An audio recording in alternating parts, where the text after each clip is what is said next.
Hey everyone, time for some more Monster Hunter, and today this will be the grinding episode. Now I know normally I try to make my video more edutainment for lack of a better term, so I try to throw in some memes here and there, make it funny, but also make it informative. Unfortunately, there isn't really any way I can make this video fun today, so I'm just kind of going to explain the best way to really grind in this game, at least before you fight Rathalos and get later on into the other areas such as the volcano where you can get more ores more easily. That said, I'll go over what I need to do first. So after I did the Liver of Legend quest, thanks to getting some Piscine Fangs and Piscine Jaw, I was able to get a fair amount of Zenny from selling that. So what I'm going to have to do right now is get some medium monster bones and some small monster bones, because I will be upgrading my hammer. Now, once I upgrade my hammer, I believe it does lower the sharpness a bit, but it also greatly increases the attack. And unfortunately, in this game, the hammer really is just a blunt, easy to dull. You know, when you go to the damage route in this game, it's really hard to find a weapon that has a lot of base physical damage, but also has good sharpness, at least in low rank, where I'm at. So if you didn't know, the village quests are all low rank quests. There is only one high rank quest in the single player, and that's fighting Rathalos and Rathian at the same time at the very end. After that, the rest of it will be online. Of course, there is still some low rank quests online, but there's also a whole bunch of high rank quests online. Now, while we're here in the shop, I'm going to go ahead and get some iron pickaxes, since I have the money to buy it. Now, I only have 1574 Zenny left. So, I don't know if this is a discount or if I just remember the price wrong. Maybe it's only in Monster Hunter Generations Ultimate that it's 1500. But the barbecue spit in this game, it looks like it's 560 Zenny. We're going to need that. Besides that, you can get some trap tools and ivy and spider webs and make some pitfall traps. But I won't be worrying about traps in this game too much, simply because generally when it comes to a trapping mission, you'll have everything you need in the box, and if you don't know trank bombs, you can only get them in the box. So, at least as far as I know, in the single player. So the trank bombs, if you misuse them, even if you have a trap left, you just kind of got to abandon the mission and start all over. That said, something important to get is Felvine, but I'm going to show y'all where I get it. Now, I do have some herbs, so I'm not going to worry about getting them, but there are also some antidote herbs, so I'll just buy like 5 of them, and that should be everything I need. The fire herbs, I believe those are for barrel bombs or fire ammo or something like that. The small barrels and large barrels, they're also for barrel bombs. The large barrel bomb here, I'm actually going to get that. That's going to be very important later on. So the large barrel bomb, since I had the Zenny to get it, I'm going to go ahead and grab it, but I'm also going to store it right here. The antidote herbs I am going to keep. Also, I did store my small barrel bombs, because basically all of my barrel bombs are going to be used for Rathalos. Up until then, you shouldn't have to use the barrel bombs for anything, but just keep in mind that Rathalos is probably going to require them. Now, in terms of grinding itself, Forest and Hills is the best place to do an early single-player grind. So your first monster hunt, you could do that where you just slay like 3 Velociprey, but I don't think you have access to everything you normally would have. So instead, what I'm going to do, just to make this a little bit easier, is do the present for the armor quest. Because if I remember correctly, that will give me access to the entire map. And a couple of important things to note. The first thing is I forgot to grab bug nets. Bug nets are very important in that they allow you to capture bugs, which you can use for nutrients. You can use them for, I believe, some bombs. Yeah, like a flash bug for bombs. Flash bombs, excuse me, so that you can, stun monsters that are not resistant to flash. However, something you should never need to do, at least in the early game, is, or probably even just in single player in general, is grind for, like, create paintballs. You should never need to craft paintballs, because even after doing all these missions, pulling up my menu, I have 20 paintballs. I can't remember what the max is that you can actually hold in your inventory, but it's either 20 or 25, something like that. But just in general, what I'm going to do now is I'm gonna go ahead and carve these guys and get some raw meat from it. So give me just a moment here. I'm going to get up as many well-done steaks as I can. That way I won't have to worry about stamina. Alright, now that I have some raw meat in my inventory, if I just place it down as is right now, it'll just place the meat on the ground. And it's normally used to bait monsters into consuming the meat. Of course, you don't want to do it with just regular raw meat. You can actually poison the meat and give the meat sleep effects and everything else. But don't place just regular raw meat on the ground unless you really need to get a monster to stay in an area and it's exhausted. Although I don't think the exhaustion state is in the game until like Monster Hunter Tri, the third one. But even so, you know, maybe when they're limping off or something, I'm not sure exactly what would drive their AI to eat meat in this game, but they will eat the meat. But while we're still here, I'm going to go ahead and give y'all an in-depth tutorial on how to make the best well-done steaks.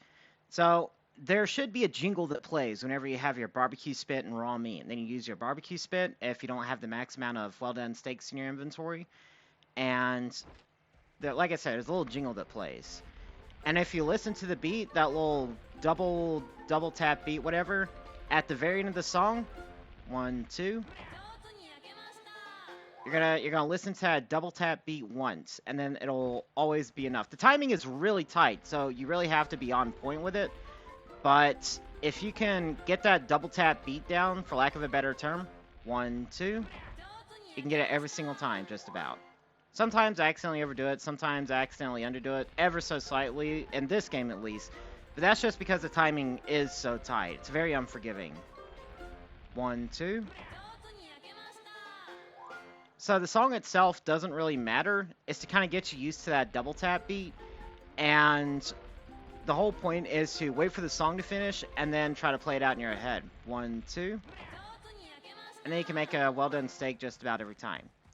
Now, as far as the Felvine goes, in Area 9, there's these cats called Malinks, like these black cats I was talking about, and I've been avoiding them like the plague. But the reason why I'm bringing them up is because if you go to Area 7, which I went around my elbow to get to my thumb there, I could have just gone the other way. But that's okay. I'm going to go ahead and go up to Area 7 here, and we're actually going to gather because you can get Felvine over here in Area 7. And I think in the jungle map and just about every other map as well, where like the old guy is, there's like this old Wyverian dude. And I believe he's right there. Yep, there he is. And once you see him and you hear this, you know, soothing music, which I'm going to talk over because I'll probably get a copyright claim in my video over the music or something. It happened whenever I was doing the streams. But you can go to these herb piles, and instead of getting, like, normal herbs, you can get Felvine. And what happens is when these black cats try to steal from you, then they'll take the Felvine instead of any of the items in your inventory. So just about any mission you go on that has, you know, those cats in the map, which I think they're every single map in the game has the Malinks in it, it's just a good idea in general to go ahead and gather from it. And another thing is this guy, he'll ask you for certain items. And if you give him the item, yeah, so I gave him a Felvine, and he gave me a special mushroom. Unfortunately, that trade isn't really worth it, in my opinion. The special mushroom can sell for decent money, more than the cost of a Felvine, I guess, but at the same time, it's just, you gotta go through the trouble of gathering it all over again. But in these grinding missions, you do need to go into Area 9 to begin with, because it's the only spot in this area with honey. It's also where you get bitter bugs. Somebody else asking about that. You can get bitter bugs from Area 9, which you can mix with something else to make nutrients. But also, if you look at just above the number 9, there's a little spot sticking out, and that's a little secret area you can crawl into. And if you crawl into that area, you can get a god bug. And of course, if you come over here and gather, you can get some special mushrooms. Now, I'm not necessarily looking for special mushrooms, but they can sell for decent money, so if you're just looking to make some zinni, they are good for that. But if you come over here, you will see here the Malinks. I'm just going to go ahead and kill them to get them out the way, but you'll see them do a dance. And as you can see, it's still the Felvine. And then if you kill them, you'll take the Felvine back. Now, Area 12, that's like a palico, feline, whatever camp area. So if they steal from you, then you can actually, and they get away, excuse me, and you don't kill them to get the item back, then you can go to Area 12, and it will give you a spot where you can gather from, and then you can actually get the item back. So normally whenever they steal from you, then they'll do a little dance, and then after they do the dance, they'll try to run off. Of course, if you've killed Palicos or Gadjalacos or whatever in the newer games, they'll let you gather from the areas where you killed them from and get little items. It doesn't let you do it in this game. They're literally just there as a nuisance. They serve absolutely no purpose. But in this area here, if I had a bug net and I wasn't dumb, I could have gathered from here and got a god bug. And I think bitter bugs as well. Like bitter bugs and god bugs are over here. So definitely a useful area to come to. Now, another spot that you'll need to keep in mind is, like I said before, the spot where you gather honey. Now, keep in mind, in the English version of this game, I'm on the Japanese version, you'll need to mix a blue mushroom with an herb to get a potion, and then mix the herb with, the potion with honey to get a mega potion. And that's pretty much the standard across the board. But in this game, you're not going to do that. What you can do is you can get a honey and just mix it with an herb, and you can get a mega potion. But of course, you can also mix an herb with a blue mushroom and get a normal mushroom, a normal potion as well. So also, if it says nothing found when you're at these gathering spots, like I said in an earlier episode, you're going to want to keep gathering anyways until it says there's nothing else here. And then after that, you're pretty much set. You've pretty much fully carved out the area. And what I'm going to do next is I'm going to go to Area 10, because in Area 10 there should be some blue mushrooms. Now, here's what the well-done steak does. As I said in the Egg Quest episode, you pretty much have 6 bars next to each other for your stamina. Now, rations will give you 1 bar of stamina, but the well-done steaks, they'll give you 2 bars of stamina, which, of course, obviously is much more useful. The rare steaks, they will, if you undercook the meats, they'll give you 1 bar of stamina. And the burnt steaks, if you overcook the meat and you mess up the minigame, that has a, I'm not sure exactly what the percentage chance is. I think like a 75% chance of giving you a bar of stamina like a rare steak. But also, it has a chance of making you cough and hack, and, you know, after you play that animation, you'll lose a bar of stamina instead. So, yeah, definitely try not to burn the meat. If you can't get the minigame down, just try to undercook the meat instead of overcook it. It's better that way. I guess in this mission, it does give you a lot of special mushrooms. Normally, you get blue mushrooms from this gathering spot, and from Area 8, where I got the scatter nuts and other special mushrooms. So I guess it's either it's a subquest, or, yeah, it doesn't really have subquests in this one. So, yeah, you just get special mushrooms from this one. That's actually unfortunate. I didn't know that. But normally what you want to do is get one of these weaker forest and hill missions, and this is where you can really grind for items, because you don't have to worry about a big monster or an annoying objective. It's also a good idea to have Kelby hides, because they can be exchanged for certain pretty important armors later on. I can't remember exactly which armor it is, but I remember having Kelby hides can get you certain armors that are actually pretty good. Now, in terms of mining, and if you didn't know, whenever I came in here, there were 4 Velociprey that I had to kill before I actually was able to mine in peace. There's a couple different ores you want more than anything. You want iron ore, and you want macellite ore. And also earth crystal, excuse me. There's 3 different types you want. So I don't have any pouch space left, so what I'm going to do is I'm going to exchange the scatter nut for the iron ore. Now, the iron pickaxes aren't unlimited use, and the whetstone, I'm just going to go ahead and discard that.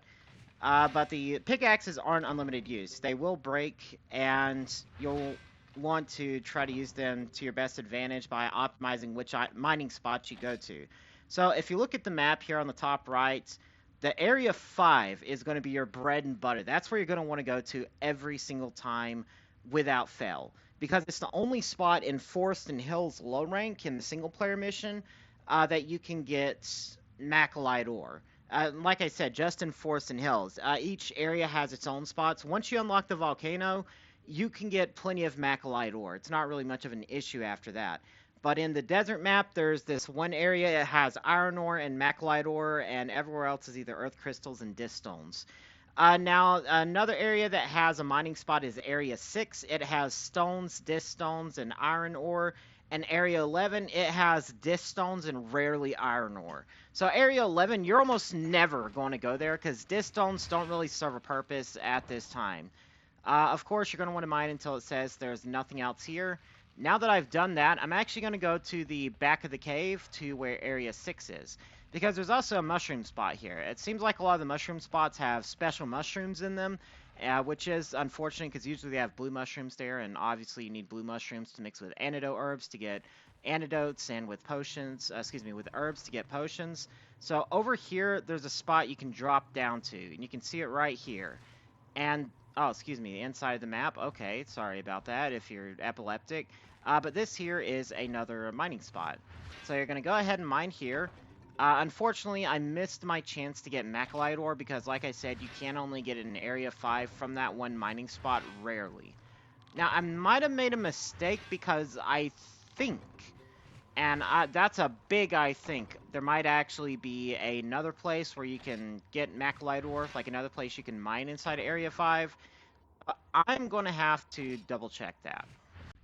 Alright, so I just did a double take, and yeah, and at least in the first Monster Hunter, and especially the Japanese version, there really is only one spot you can mine from. So what I'm going to do now that I've fully explained all the mining spots and where you can get bugs and other different items, I'm going to go ahead and check this last mushroom spot where the moss swine are. Also, if you didn't know, you can kill moss swine for raw meat and rarely blue mushrooms. Like, sometimes they'll give it to you, and when they do, it is useful, but come on, don't kill the moss swine. Don't kill them unless you have to. Yeah, if they're charging at you, sure and all. And I guess that little special mushroom spot ain't in this mission either.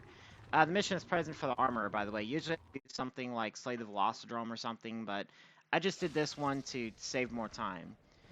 So I'm going to go ahead and finish killing off these Kelby, and then I will finish the mission. Alright, so before we finish the mission, I'm going to go ahead and explain one last thing. It's the combine option. So you'll see you have all these items, and you can combine them for various different items in the game. Of course, you can get failed combinations, and if you do get a failed combination, it will turn into garbage. But the biggest one you're probably going to want to pay attention to is an herb and honey, because that'll get you the Mega Potion. And if you get a Mega Potion, yeah, you can heal a lot of health, and if you can heal a lot of health, you can take a lot of damage. I mean, even if you can't take a lot of damage, you can at least recover from a lot of damage. So it's definitely important to make sure you always have at least some Mega Potions on you at just about all times. At least whenever you're going into a mission where you know you're going to have to fight something tough. And even if you think you might fight something tough, then it's still a good idea to have the Mega Potions with you. Alright everyone, so that's going to do it for today. I just wanted to show y'all an introduction into how grinding in Monster Hunter works. I'm going to have to do a lot of grinding off screen. I'm going to have to do that at least 3 to 5 more times in order for me to really get what I need so that I can properly upgrade my gear. The biggest thing is going to be upgrading my armor into the battle armor set. And I'll be doing that throughout the course of 4-star missions, which I'll be trying to tackle over the next week or at most 2 weeks. That said, thank everybody so much for watching. If you liked the video, make sure you like, comment, and subscribe. I do have a Patreon. I'll never be paywalling my videos, but in order to keep ads off my videos, I would appreciate being supported directly by my community instead of having to rely on advertisers, which I absolutely hate. That said, thank everybody so much for watching, and I will see you on the next video. Bye now.